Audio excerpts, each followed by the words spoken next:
जी नमस्कार। नमस्कार सर। क्या नाम है जी आपका? सर मेरा नाम दीक्षा नागर है। दीक्षा जी कहाँ से आए आप? सर मैं पीतमपुरा दिल्ली से। अच्छा, आपसे एक बात जानना चाहेंगे कि आप संत रामपाल जी महाराज जी से कब जुड़े?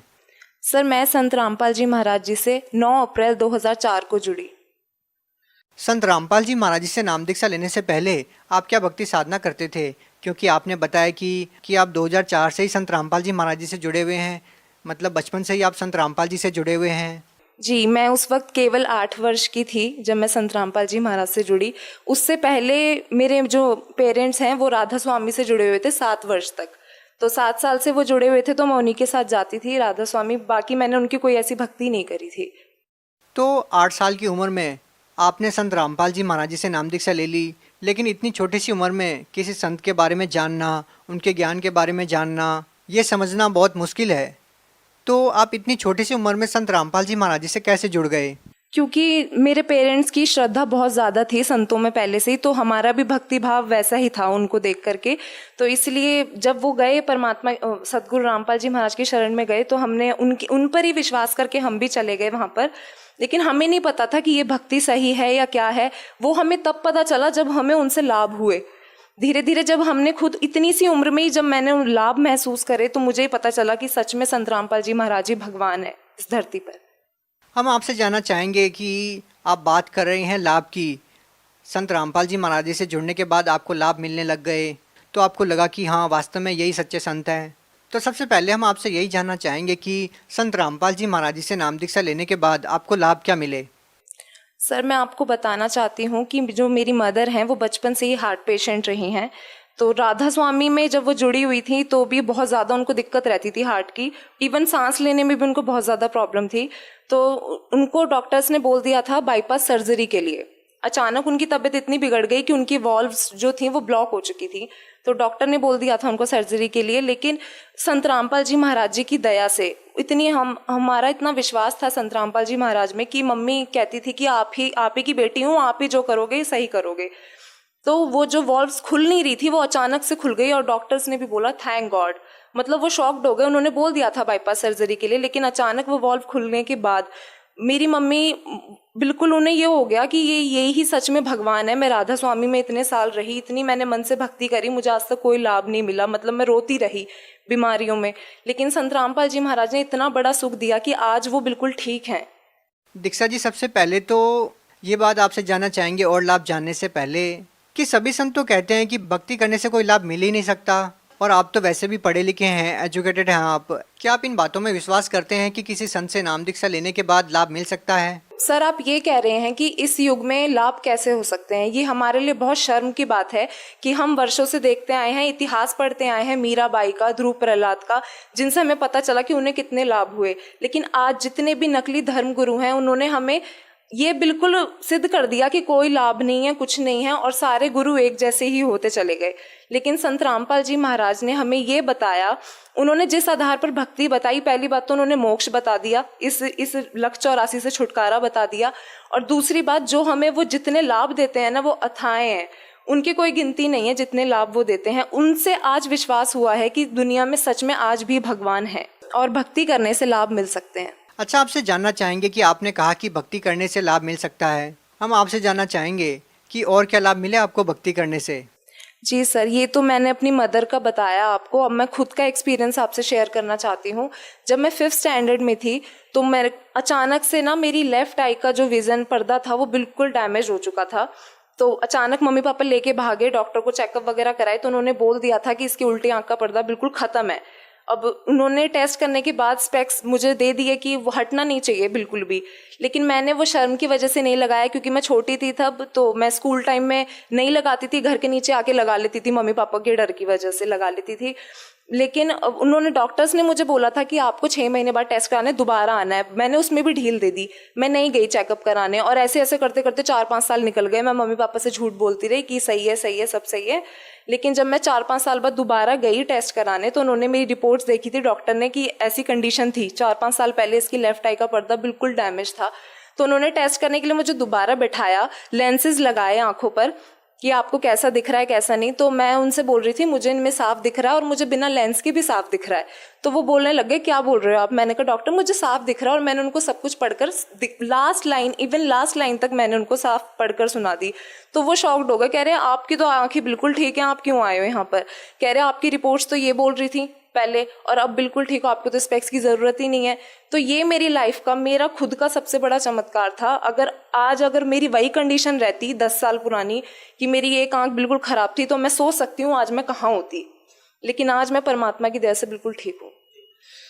अच्छा, एक और बात आपसे जानना चाहेंगे कि आपने कहा कि संत रामपाल जी महाराज द्वारा दी गई भक्ति करने के बाद आपको ये लाभ मिले हैं, लेकिन सवाल ये है कि इस साइंस के ज़माने में जब आप ये बात करते हैं कि किसी संत से नाम दीक्षा लेने के बाद इस तरह से लाभ मिलते हैं या भक्ति करने से इस तरह के लाभ मिलते हैं, तो लोग सवाल उठाते हैं कि बीमार होने पर डॉक्टर्स के पास जाना चाहिए, और आप कह रहे हैं कि संत के पास जाना चाहिए। हाँ बिल्कुल, आपने ये बात बिल्कुल सही बोली कि जो साइंस है वो इस चीज़ को ना बिल्कुल नहीं मानती। साइंस बिल्कुल नकारती है कि चमत्कार नाम की कोई चीज़ है, या फिर वो भगवान में विश्वास ही नहीं करती। लेकिन मैं उनसे ये बोलना चाहती हूँ कि वो ये बात तब तक बोलते हैं जब तक उन्हें खुद महसूस नहीं होती।